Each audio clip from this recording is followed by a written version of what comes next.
این چی گفته گفت؟ هر چیزی که حیات انسان با پیدا میشد و مالداری و ثروتمندی و چیزش، این نشانه با قوت بودن درون ویای. این به حد ضرور. من امروز گپ میزنم فقط درباره طرز فکرانه. چیبا که مردم ما باید که فکرانش دیگه شود. یک خیل فکر کردن یاد گیرد، مهر وطنداری یاد گیرد. محلچگیش اپشتی فکرش خام بودنش است، بخیلیش احس فکرش خام بودنش است، خودش با باوری نمی کند احس فکرش خام بودنش است. کار سراسیمه، کار جهل، جهالت، من خودم بباشد اله خودت نکند، این گپ غیبت، این همین فکر خامه. آدم معلومات عالی میگیرد، نه که معلومات عالی فراست آدم به تاثیر نمیرساند. بسیار مردم ما معلومات عالی دارد، نه که وقتی که اینجا میبیاد مردی کاری بالاتر کردن به هنرش نمیرسد. چیبا که دخوونی انتلکتش پیش برفتگی نیست. فراست آدم این عقل، این مدرست است. ابرزوان این دیگه چیه؟ ابرزوان مکتب به یاد گرفتن میشه، نه که عقل فقط در حیات میآموزی، در عائله میآموزی. برای همون استاد رو دیگه گفتگی هستند، هر کی نامخته از گذشته روزگار. این هزل سخن نیست. من گمان میکنم که سخنهای کلاسیکای مایا بعد از که 30 به 35 به درآمدی و 40 به باید بعد آموزی. مکتب میونه نه، مکتب میونه بام آموزدار میلش، نه که بعد از 30-40 لوبای کارخانه باید همین چیزا زستاوید کنن که آموزی. همین چیزا که آموختن از سر کردی، همین کلاسیکای ما برای علم بقوتر دنیا با کمای باور کنید. نه من بسیار طرف دنیا با گشته درس دادم. خلق ما یکی از خلقی علمش به حد بزرگه، نه که خاراکترش گنیلای.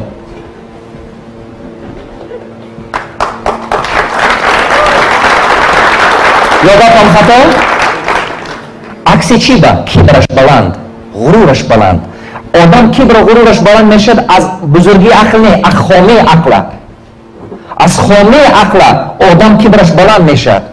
این تو کیایخ دا اینو بینن، گبزنه بینن، نه کلونه نه خورده. این یادم خطامه. نگاه کنه. انا کو تیار برای خوندن شما روچکه کاغذ ندارید، اون چطور نمیدیست دادم داره. وقتی که شما می نویسید معنی سرتون پامیتی دورندش دارد، همون با پرتافتن میگرد. وقتی که نمی نویسید و تیز خاطرتون میبرد. من امروز فقط درباره فکرانه گپ میزنم، پگاه گپ میزنم. چی خیلی داشت پولی کمکه قطعا بیزنس کشوده، است بیزنس کلون کردن. انا روزی سیم گپ میزنم چی خیلی مارکتینگ ساختن که با بیزنستون بیزنس بین المللی شدن میتاد. فهمیدید؟ است پشاگوا. من بسیار آدم یاد دادگی هستم. من خیلی خرسندم که امروز شما آمدید درس ماندم. من نو میبینم که تاجیکای قا بیدار شده استادن خوندن با باور کنید. نه 10 سال پیش از این تاجیکستان رفتگی بودم، 10 سال کرده بودم بلیت در اومدن که کم اگر چی بود که آدم پول تیان برای این 11 کس اومده بود، 11 کس 9 کسش درس بموند بعد از عید. 10 سومانه یک پرس افقاد قیمتتر از نسبت 10 سومانه. چند پول میده یک پرس افقاد؟ کمش با 50 سوم 30 سوم میتی کو. اما کنه 10 سومانه. آدمای پولدار هم این با پول دادن خوشش نیست. داشت پول دارد گمان میکند که این با شرط نیست پول دادن. همین چی خطای خلق ما همین با هست. من شما این باید دور شویم. اما کن گم میزنم در برای پول مایلش настроение от назме. Все, поехали.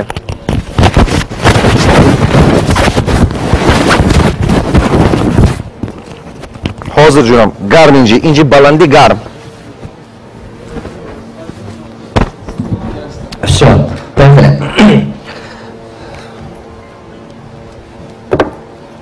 من دیروز سوچیده بودم تا ساعت 12 شب درس دادم، آدم ها نمیبرود خونش.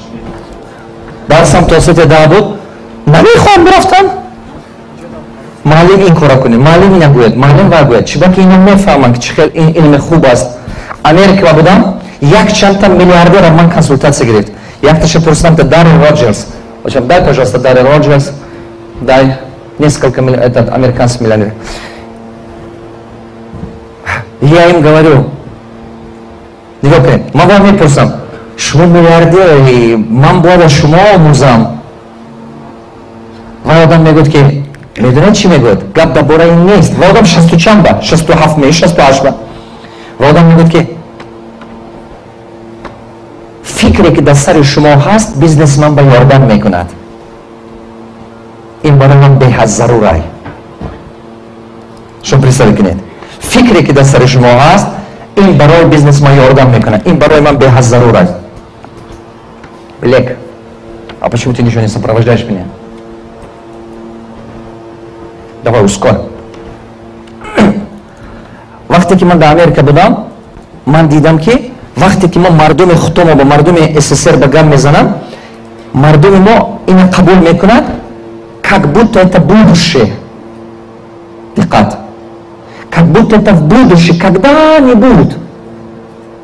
А мардум Америка меня قبول میکنند настоящее. Как будто прямо сейчас. Да, мекшионе сразу говорит, подождите, давайте я хочу позвать своих менеджеров, поговорить с ними. Дарья Роджерс, اگر شما باید در مورد ببینید 264 تا رستوران دارد. میلیاردر. بسیار آدمای هست که آدمای بزرگان که علم این کار نمیکنند.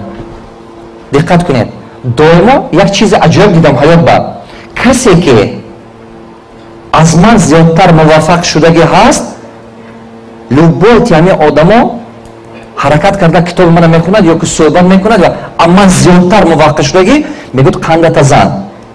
دائما کسی که اما پست است حوال من کریتیکوال میکنه. در 20 سال کارم یک کمین بار یوتیوب ببینم مینویسم بعد تو ما پازورت کرده استودی روسیه یاد گیر. توجیکای خودمو. حتی اینترنت نه امروز یک سال نشده است 2 ماه نشده است تو درس من گوش کردن تا 20 سال از مردم بیگونه من گوش میکنن همه رحمان میگو یک تا تو دونا همین گپ زدی. все поехали. Бачам, включи мне пульт. Включи пульт. Не работает. Все.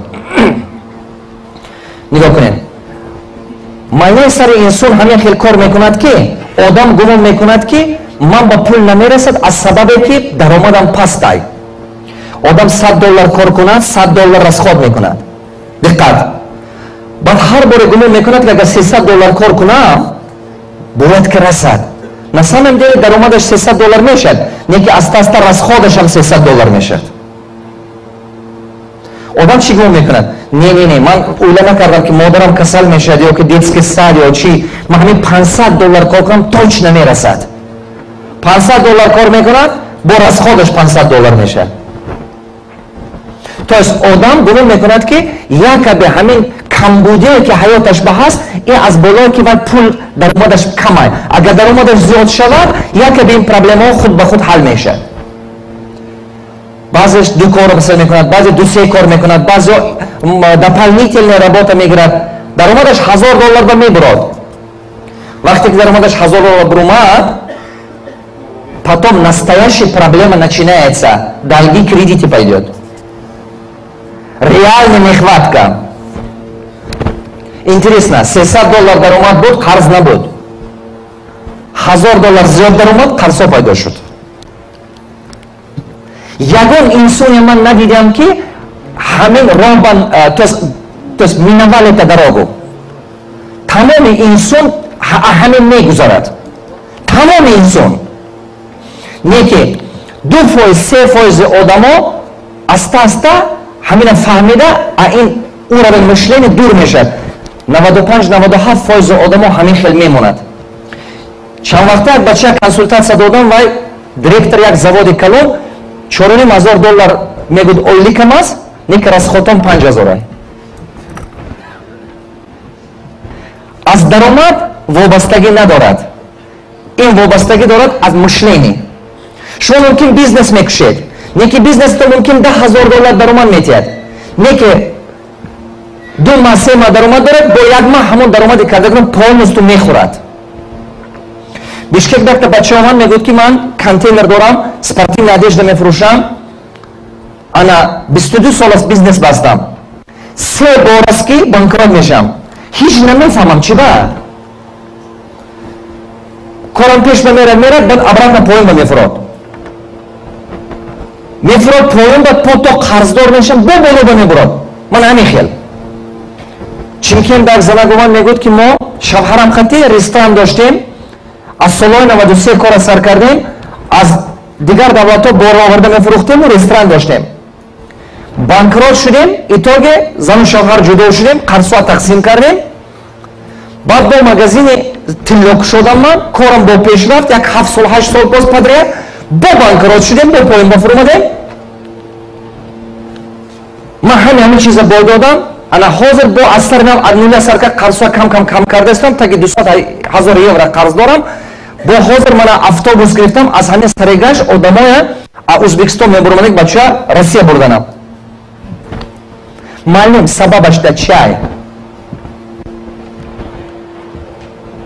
وقتی که در ماینه سر انسان مشلنی نخواد که فرامد، مشلنی نخواد که فرامد، در مشلنی نخواد که وقتی که در ماینه سر انسان این من همه مشلنی نخواد که فرامد، نخواد که نانسایی و обязательно возбуждается, временами начинает давать от себя понять. Это хуже, чем раковые заболевания. То адам ин чиза нафахмад, а хаяташ дур кардан наметод. Чи кадар даромадашам зиёд шавад ки, вай обязательно бо ҳамон ба баъд аз сикл 7 сол 8 сол обратно ақиб мепартод вай. бо ҳам як бор мес мекунад, бо инсон аз саридан сар мекунад. А ҳама чизи опасный анани мишлени нехватка. вақте ки ман омӯхтан сар кардам 54 та фарқият ёфтам. А ҳама гандатаринаш мишлени нехватка. ҳаёти инсонро постоянно баъзе чизҳо намерасад. баъзан вақт намерасад, баъзе вақт пул намерасад, баъзе вақт бовари худ ба намерасад, баъзе вақт меҳр намерасад, қувват намерасад.